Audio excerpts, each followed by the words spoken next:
menu is so dark, I need to take off my glasses. Okay, part 2 starts off, burying Dobby and A before checking in the mirror being like, oh, and never explain, whatever. Let's get to the fucking good shit.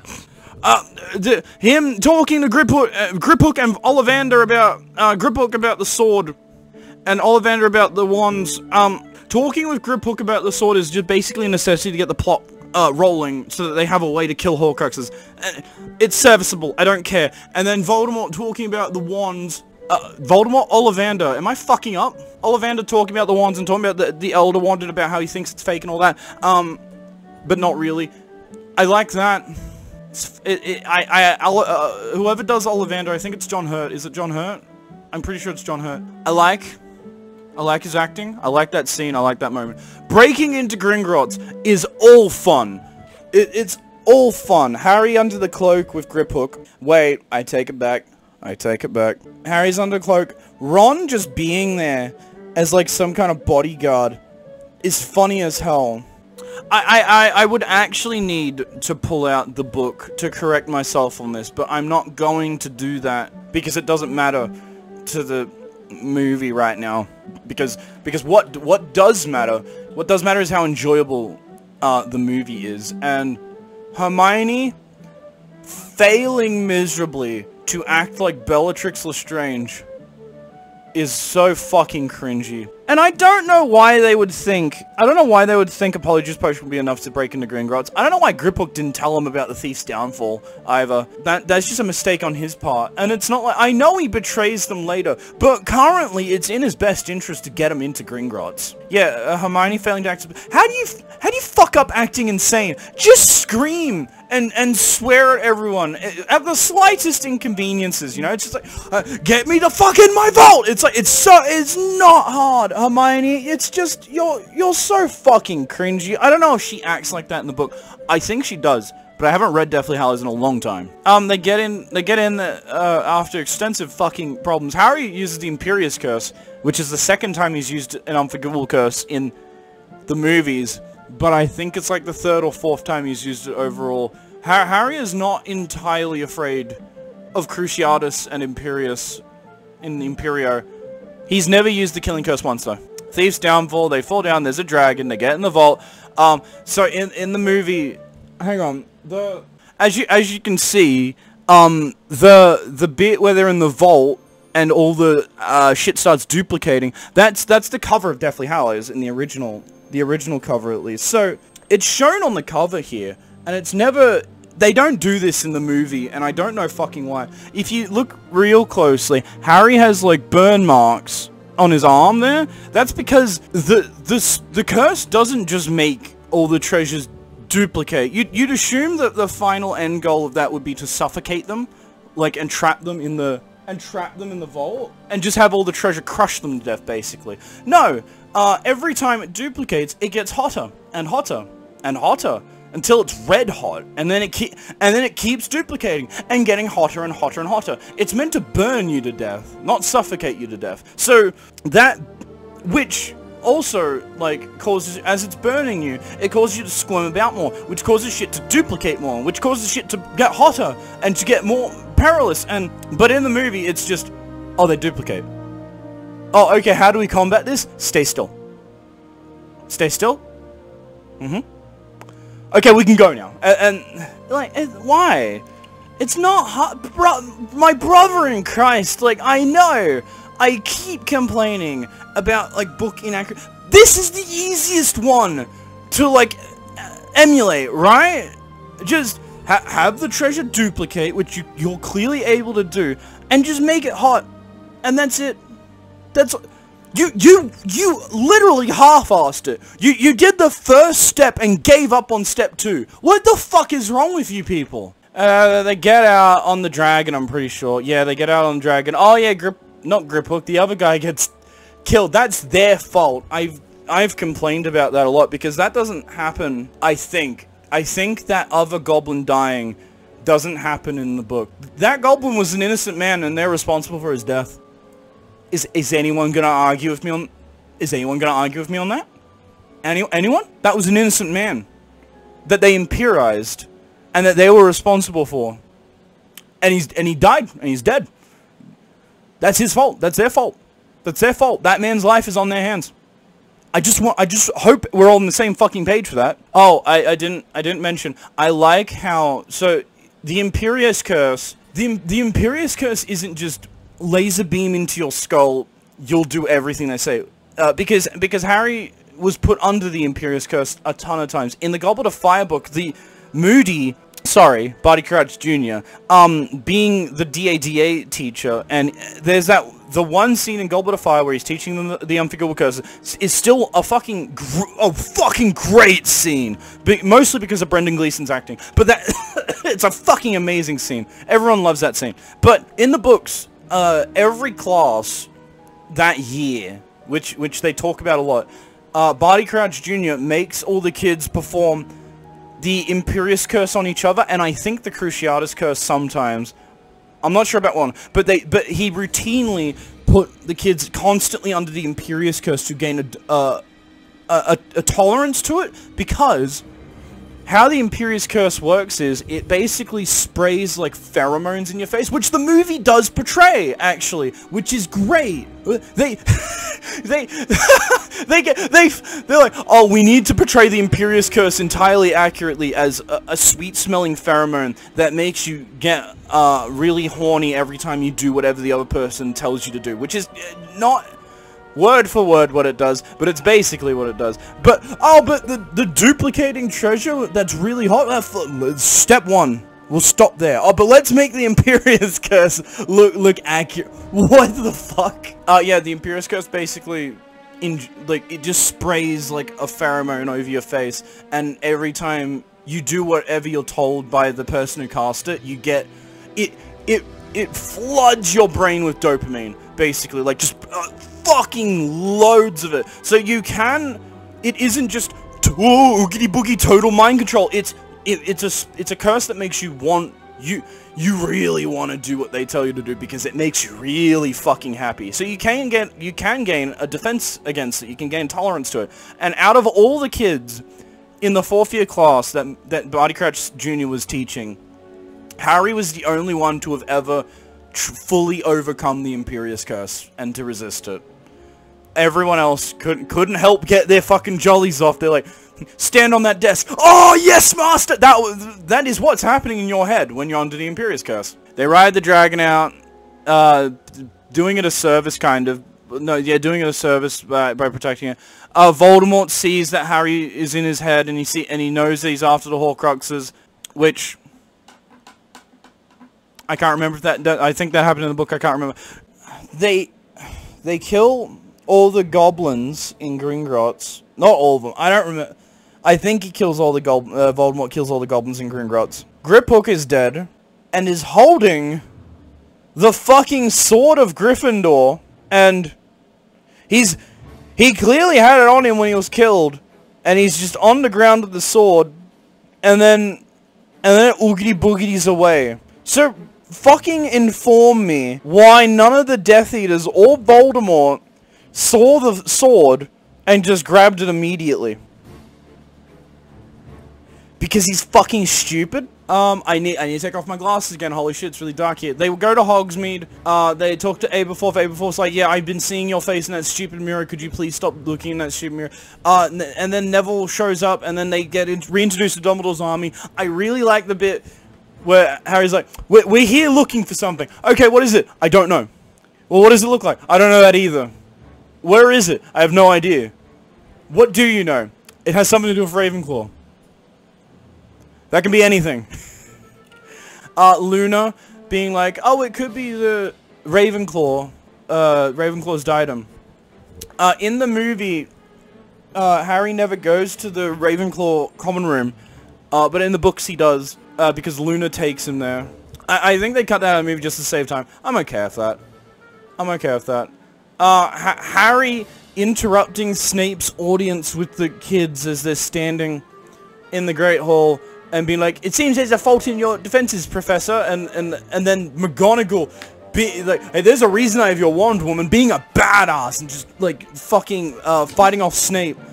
is great. The details of Snape redirecting McGonagall's attacks into the other Death Eaters is great too, because he's still a double A. He's still on their side. He's just not allowed to fight for them openly, ever. Harry's like, I need time to find the Horcruxes. Here's the shit. I'm gonna go try and find it. And then McGonagall's like, everyone get ready for a fight. The whole movie from this point on is just great. The Battle of Hogwarts, probably one of the greatest events in the lore, and the biggest, with the highest stakes, with the highest losses. The Battle of Hogwarts is great, and it takes up like an hour 15 of part 2, and I love it. I love it. The Battle of Hogwarts. I am so glad that they did at least justice to the Battle of Hogwarts. I'm happy for that. Man, imagine fucking up the Battle of Hogwarts.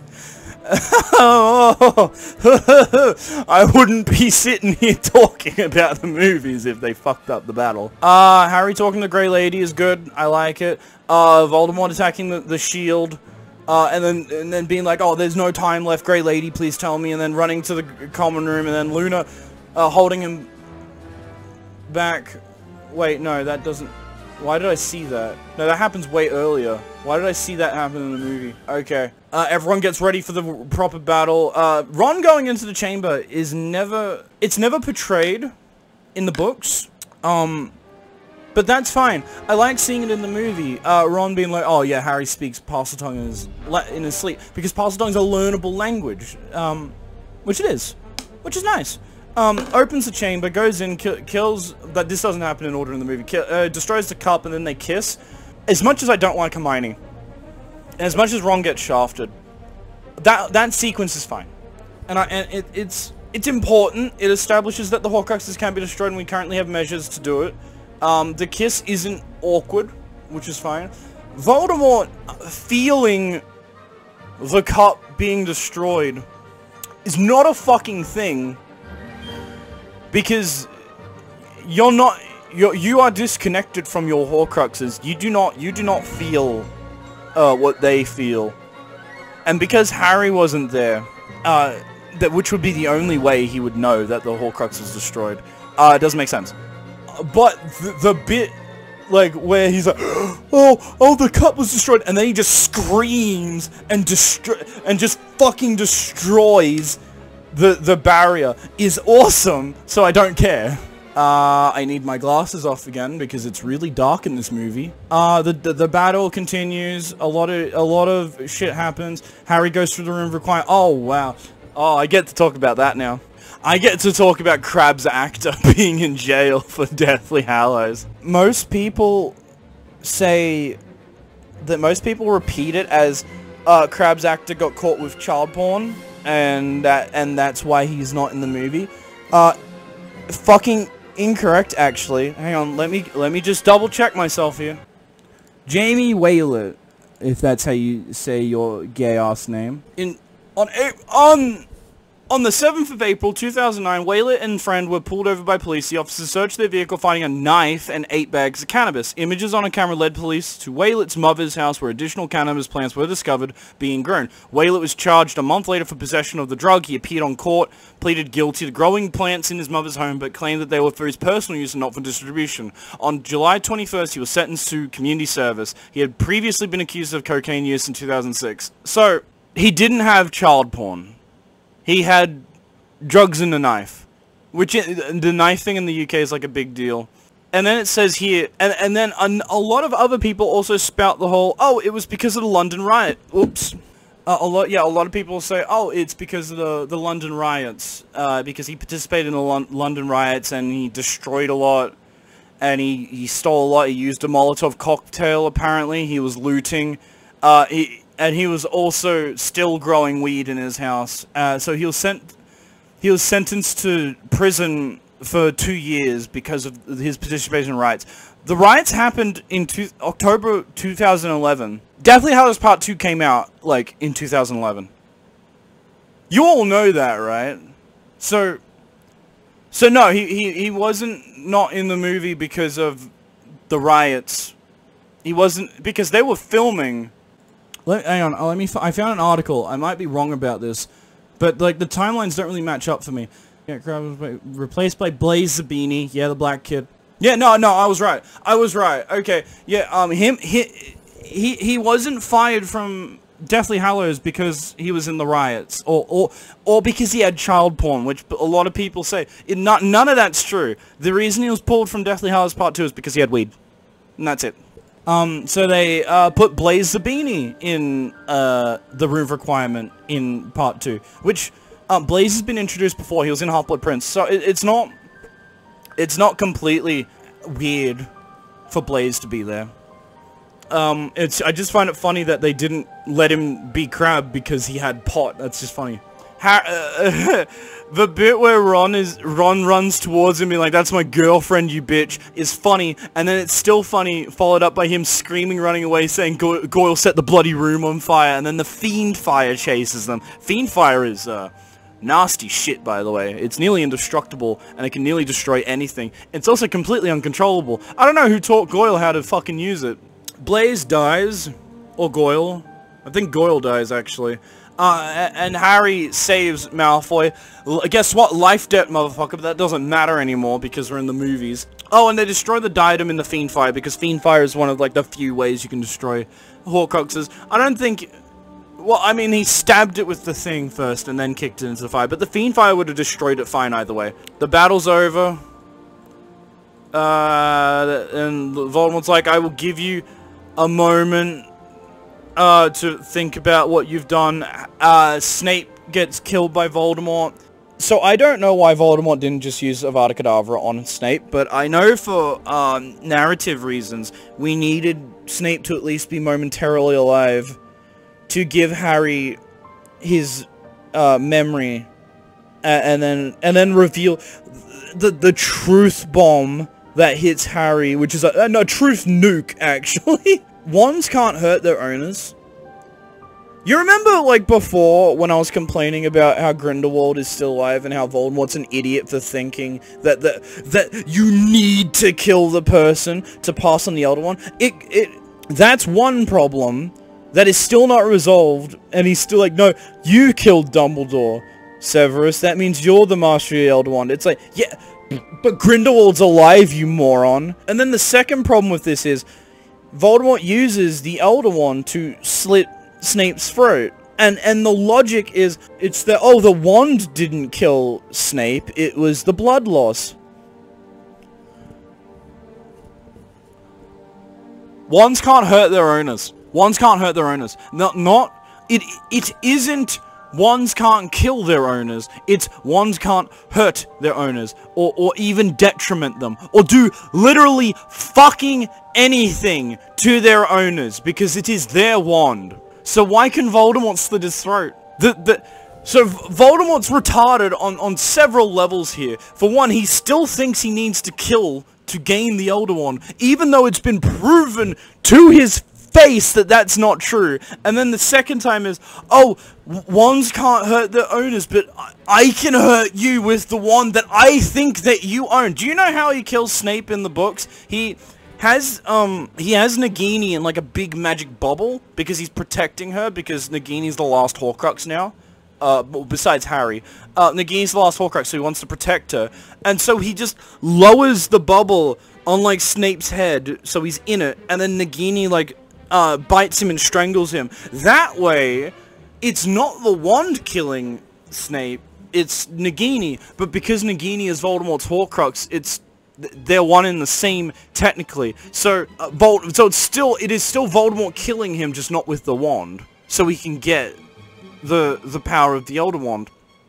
Which makes sense. The movie doesn't. Harry gets the memory and then learns the harsh truth about how, hang on, I'm just skipping all the way to that if I can. Oh, he sees all the dead people actually first. And then he goes to the Pensieve, and he finds out that this entire time, Snape was a double agent. He's always been a good guy. He's always been on their side. He's constantly been fighting for them. He's done everything in his power to make sure that Harry not only lives, but can beat Voldemort, because he fucking despises Voldemort because he killed Lily. He learns about his love for Lily. And then the biggest truth nuke of them all being that Harry was planned to have been killed all along, and that Dumbledore basically knew from the beginning that Harry had to be killed by Voldemort in order for the war to be over. But he only got true confirmation of the Horcruxes when Harry brought him Tom Riddle's diary, because before it was an assumption that Voldemort had a Horcrux. And then when he got the diary, he's like, oh, hang on a minute, now there's more credit to this. And he needed Slughorn's memory to 100% confidently prove, it's like, yes, Voldemort has Horcruxes. And that meant, like, the second Dumbledore saw that memory, he knew that Harry was also a Horcrux, and he knew that Harry had to die. And so, this entire time, he's been raised like a lamb for slaughter. Harry receiving that truth nuke greatly affected him, but he had the courage to face it.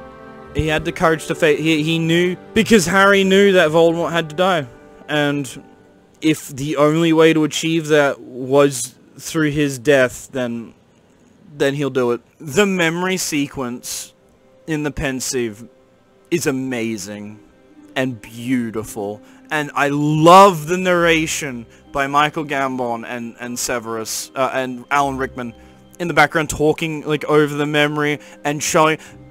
Beautiful sequence, very emotional, very great, very nice looking, great music, great narrating. That was all done perfectly. And then Harry's demeanor, walking towards the forest, embracing his death. And then it's got the one bit I like of Hermione where she like hugs him, because of course Hermione knew all along. Like, that's the only part of the movie Hermione that makes sense, is that she knew that Harry was a Horcrux, because she's very well read. And it's like, wait a minute, we know about these Horcrux things, and you have like you have bits of Voldemort's power, and you have a connection to it. Of course you're a Horcrux. So she basically knew all along that Harry had to die, and she hugs him, and it's very beautiful. I forgot to bring up the bit before where Harry kissed Ginny, and how cringy that is, considering Ginny's lack of development in the movies, but I don't think I need to bring that up. Harry using the Resurrection Stone talked to his loved ones. Lupin got shafted, and so did Sirius, but really the spotlight was on Lily and James. Because he used the Resurrection Stone to resume contact with Lily, his love protection was reactivated.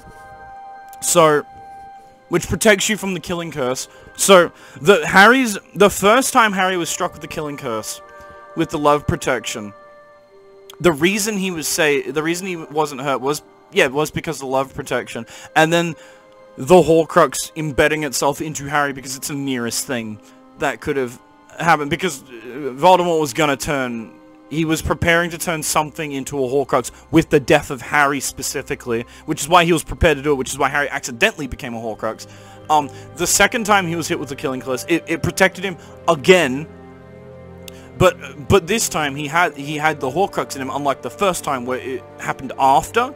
So the Horcrux is destroyed, and Voldemort is now one step away from being mortal, which is Nagini. The forest bit, I need to take off my glasses to see this again. The forest bit is great. The music's really good, actually. I really like the tense aura leading up to him. From when he activates the Resurrection Stone to him walking into the forest. I really like the music. My favorite part of Voldemort killing him is Ralph. I don't know how to pronounce your last name. Ralph, the actor for Voldemort, just screaming at the top of his lungs with every ounce of seriousness he could muster. Just, that's all great. That's fucking hilarious, and I love it. Dumbledore meets Harry in King's Cross Station. They explain everything I just explained to you. It is the best adapted scene from the books, because it's basically it's Harry in Limbo in King's Cross is it's one-to-one to the books. It's one-to-one, essentially. Michael Gambon is I still miss Richard Harris, and I ideally wished that he could have been Dumbledore for the rest of the series, I'm very upset he died. Michael Gambon is still a fantastic Dumbledore, and I'm glad we got both of them, because they're both great at being Dumbledore. His acting in the King's Cross station seems wonderful. Harry wakes up. Narcissa Malfoy is like, I care more about my son than about Voldemort. Because, well, I mean, I imagine in that moment she just fully believed that Harry was the chosen one and that he was gonna win, because she saw Voldemort like fucking nuke him with like the strongest killing curse he could muster, and yelled at the top of his lungs, and the cunt's still alive. So I imagine Narcissa is just like, oh, we're on the losing side. Is my son alive? Can I get out of here? Which they do. They get the fuck out of Dodge the second they can. She finds Draco and Lucius, and she's like, that kid is still fucking alive. We gotta go. We're on the losing side. I just saw him tank a killing curse for the second time in his life. We gotta get the fuck out of here. We gotta fucking go, man. The whole bit with Voldemort approaching Hogwarts, but Harry Potter is dead. It's memes. I love that bit. If you can't tell, I really like part 2. Part 2 is a fun fucking time. Everyone's reaction to Harry being dead just being like dread, because everyone knows Harry's the chosen one by this point, because that was made a deal in discovered in Order of the Phoenix. Questioned during Half-Blood Prince, and then everyone on Harry's side basically 10 billion% believes that Harry's the chosen one. Only hope of killing Voldemort. Harry's dead. Everyone's reaction is instantly misery and grief and anger. And then the one motherfucker that stands up is one of my favorite characters in the series. Neville the Chadman steps forward and is like, it doesn't fucking matter, we're gonna beat you. And it's like, I love you, Neville. I fucking love you, Neville. Harry waits for his dramatic entrance, because Harry is a drama queen, actually. In the books, he's very sassy. He's very quick-witted, and he's very dramatic. So it's very good to see that at least some semblances of book Harry made it into the movie, with him waiting for a great dramatic moment to enter. Oh, by the way, Hagrid having to carry his body and sobbing the whole time is still one of the saddest things I've ever seen. I love you, Hagrid. I can't wait. I can't wait to talk about that bit in Hogwarts Mystery. The battle between Voldemort and Harry is all good and fun. Molly obliterating Bellatrix is one of the most satisfying. She didn't just... For Molly, she's like, no, you don't get the killing... That's too fucking simple. Well, actually... Molly does start that fight using the killing curse. She's chucking green bolts at Bellatrix, which only the killing curse has green bolts. So she's trying to murder her, and she's like, no, you know what? Fuck it. I'm gonna petrify you to stone and fucking annihilate you. It's like, God bless you, Molly. I'm glad you live. And she looks very proud of herself, by the way, after she does that. Harry and Voldemort are at the top of the tower, and he's like, let's finish this the way we started, Tom, together, and then they fall down. That sequence is cool. I really can't watch the bit where, like, their faces, like, fuse together or whatever. That freaks me out a lot. I don't know why. I feel like a child for saying that. It unnerves me. I think it's meant to. But it's cool, though. I like all of it. No complaints. No complaints at all. Like, being hard to watch isn't a... It's only a bad thing if it's, like, hard to watch because it's, cringy or, like, awkward or something. But it's just really cool, really unnerving, really scary. It's like, hey, no, you know what? You did well. You did well. Good job, movie makers. I'm not a bitch that goes, like, the horror movie scared me. That means it's a bad movie. It's like, no, if you scared me, you did what you aimed. You did your job. So good on you. Final duel with Harry and Voldemort. Neville cutting off Nagini's head. All the shit coming out of it. Neville's a badass. I'm glad he got his moment. Oh, I didn't mention earlier the bit on the bridge where, like, setting up the explosives, and Neville's like, you and what army? And then he runs across, exploding it. That bit's awesome. Neville, you deserve every moment you get in this fucking movie, and I love you, man. And then Voldemort being like, oh, I'm vulnerable now, and trying one more Avada Kedavra, but because he doesn't have... He's not immortal. No Horcruxes left, so the Killing Curse rebounds into him because he's trying to make the wand attack its master. So, like I said before, wands can't attack their owners, so the spell rebounds, kills him. The problem is, in the book, he was killed instantly. So, like, he threw a Vada Kedavra at Harry. Harry used Expelliarmus. The Killing Curse hit Voldemort, and Expelliarmus also hit it disarmed him, sent the Elder Wand flying, and Harry caught it, like at the end of Deathly Hallows. In the book, when Voldemort dies, he just falls over like a sack of shit. Like, he just goes, he's dead. You know, like, how people normally die. I distinctly remember not complaining about this in Order of the Phoenix. When Sirius died, the Killing Curse is instant. So when this is why in the book he wasn't killed by the Killing Curse. He was killed by being pushed into the Veil, because that's a better death. That's an infinitely better death than hit by Killing Curse, which is meant to kill you instantly, and being alive for like 5 seconds. He gets hit and he's like, oh, I'm dead.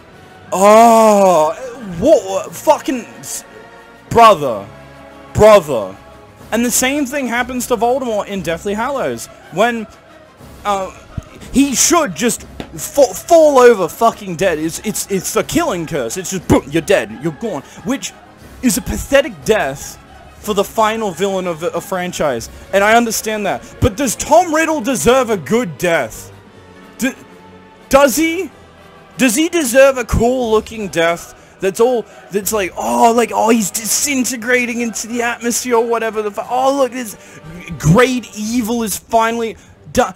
No! Tom Riddle is a pathetic coward who was afraid of dying so badly that he was willing to become the most evil person in human history, incapable of feeling any sympathy or love for any other one person other than himself, and gain immortality through extreme authoritarianism and fascism. Does this man deserve a fucking good death? No. Tom Riddle deserves a pathetic death, and he deserves to be called Tom until the day he dies. I hope they didn't bury him, and if they do, I hope it's in a marked grave so I know where to go if I need to piss. Tom's pathetic, and you should hate him. And he does not deserve a good death. Harry being, like, everyone's celebrating at the end of the Great Hall. Harry destroying the Elder Wand is different from the books, because in the books, well, I mean, okay, we're gonna get into the books. We gotta talk about the ending of the Deathly Hallows book now.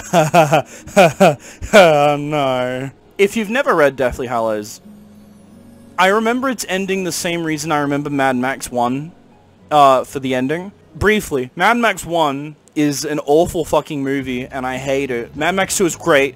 Mad Max 3 is fine for the first half, and Fury Road is a fucking masterpiece of cinema that everyone needs to watch at least once, but you'll want to watch it like 3 more times because Fury Road is that fucking good. Mad Max 2 is like, close. Mad Max 1 is shit though. And the only reason I remember Mad Max 1 is because I know there are bits where it's like car chases and shit, and I remember, it's not even Mad Max, like normal ass cars, you could go outside right now and fine. Doing car chases like normal guns and shit. It's not the insane shit you know Mad Max for. And the only reason I remember the ending of Mad Max 1 is because, and he just goes like, ah! And then he explodes, and then Max is driving off, and the credits roll then. And the only reason I remember that is because it's so fucking awful that it's hilarious, and it sticks in your brain. Deathly Hallows, the book. Voldemort dies, you turn the next page, and the book's over. It's done. It's over. Voldemort falls over like a sack of shit. Harry goes to the headmaster's office, and he's like, what should I do with the Elder Wand? You should bury it with Dumbledore. Yeah, I will do that. End. End. Done. Done. Scene. Done. Then. And then the epilogue begins, and we will... in a minute, in a hot fucking second, we'll talk about that. So the ending of Deathly Hallows in the books is infinitely worse because there's no time to breathe. There's no time to be like, we won, everyone should be happy. Like, for a bit, like, not, you know, just show me everyone being like, holy shit, we beat Voldemort, like, which took which took 20 years or something. I forgot how long his reign lasted for. I don't remember how long the First and Second Wizarding Wars lasted for, but we're done. Like, Voldemort's dead. We should celebrate. Like, and the movie does that. Everyone's like in a great, having a great time. They're all like, oh my god, here's some coffee, man. That was rough, man. Like, oh shit, and grieving for the fallen. And then Harry and the Golden Trio go to the bridge, and they talk about, the Elder Wand. I like the little bit where Harry's like, he's like, got the Elder Wand, he's like, it's mine. It's mine. I could do whatever I want with it. And Ron is like, we could do anything with that. And Harry does the incredibly smart thing of destroying the Elder Wand, which is a better ending than burying it back with Dumbledore. In the book, he says, if I live a life, without, like, I think he's like, if I never kill anyone, if I die a natural death, the Elder Wand won't be passed on to anyone else. Even though we all fucking know that's not how it works, and if you just disarm Harry, even when he doesn't have the Elder Wand, because he disarmed Draco when he didn't have the Elder Wand, and that still counted, and gave Harry mastery. But, so, no, Harry, no, if you bury it, and then someone comes along and knows it's like, oh, you're the Master Elder Wand, disarms you, guess what, Elder Wand's his. And then you just go pick it up from Dumbledore's grave, and then we have Voldemort 2.0 again. So no, destroy the Elder Wand. It's the only, and the Resurrection Stone was lost for all time. It's in the forest somewhere. I imagine some centaur is going to accidentally step on it and then see his dead kids or something. But it's gone. I think the cloak is gone too, but I'm not putting money on that. I'm pretty sure Harry would still have the cloak because it was his dad's. So I like the ending of the movie way more than the book, and I think everyone agrees with that, because Deathly Hallows' ending is infamously terrible, and now we get into the good shit. The epilogue is really corny, and really badly written, and really unnecessary, and I don't mind Harry naming his kid Albus Severus Potter. It is an incredibly gay name. But, like, my brother, his middle name is, our uncle's first name. So it's not unheard of for, like, some child to be named, like, because of somebody, and have their first name in their name or whatever. People argue that Hagrid, the kid should be called, like, Albus Rubius Potter or something, or, like, people, like, no, you should honor Hagrid, and, I extremely disagree with that. Harry wanted to name Albus after two people who sacrificed their lives to make sure that he could live, to make sure that he could beat Voldemort. So, naming a child in honor of someone who sacrificed their life for you, I think, is a perfectly fine thing to do in replacement of naming him after, Hagrid. I don't care. I'm not arguing with anyone. I agree that the name is terrible. It's a really dumb name. I'm just making a point that I'm okay with the reasonings for naming him that. I'm okay. I don't care what he names his fucking kid. He names his daughter after Lily and his son after James. All of his kids are named after people who have died protecting him. Why is that a fucking bad thing? You get to see Scorpius and Malfoy. Scorpius becomes important. We'll get around to that eventually. You get to see Ron with Hermione and Rose, I think her name is their daughter. Oh, and you get to see Ginny too. And he's like, what if I get in Slytherin? It's like, well, Slytherin will get, like, a perfectly good wizard, even though Harry was deathly afraid of Slytherin. And he's only got one person to even kind of vaguely point at to be like, oh, they're a decent Slytherin, and that's Draco. And even then, in the future, like, Draco, they're not friends. They respect, they kind of respect each other, but they kind of, it's more toleration than respect. So, like, Harry has no reason to say that. It's pointless. The epilogue is pointless, and it's dumb in the movie. I don't care about in the movie. You could have just ended the book with, like, the epilogue doesn't end with this, but, like, the bit before that ends with just, What should I do with the elder one? Bury it. Okay, that's it. The end. Cut. Done. Why isn't it like Harry talking about like what he wants the future to be, or like or like actually like asking Ginny out or something on a date, or like something. You don't need to tell us the future, JK. You could have just been like, and then Harry starts his a perfectly healthy life. He starts dating. He starts being a normal person. He enjoys normalcy. His scar never bothered him. He's never spoken to snakes. He lives a good life. And you could have ended it there, but no, you had to fiddle with the painting, and you just can't fucking help yourself, apparently. And with all that's the movie's done. We've done the movies. Excellent. And it actually took me way less time than I thought to record this. I'm not sure about editing, and I need to... Oh, by the way, the Philosopher's Stone video was copyright strike because I had 5 seconds more footage than I should have, and that's been pissing me off for the past couple of days trying to upload it. Yeah, if you want to know the timeline, I've only got the Chamber of Secrets video up, basically. Even edited, actually. The next time you see me, we'll be talking about the books. That video will probably be really short because we covered... I'm just going to expect anyone who watches the book video to watch this video as well, and considering that most of the story is explained here, I will be just... I'll basically be like, yeah, Philosopher's Stone is a good read, but it's really short. I like this bit. I like this bit. The wording here is funny. This characterization is funny. And it's like, I'm not going to go, like, event like I did for here. So, see you then.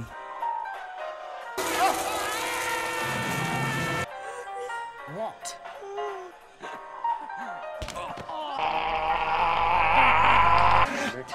Look at me! Your parents are dead!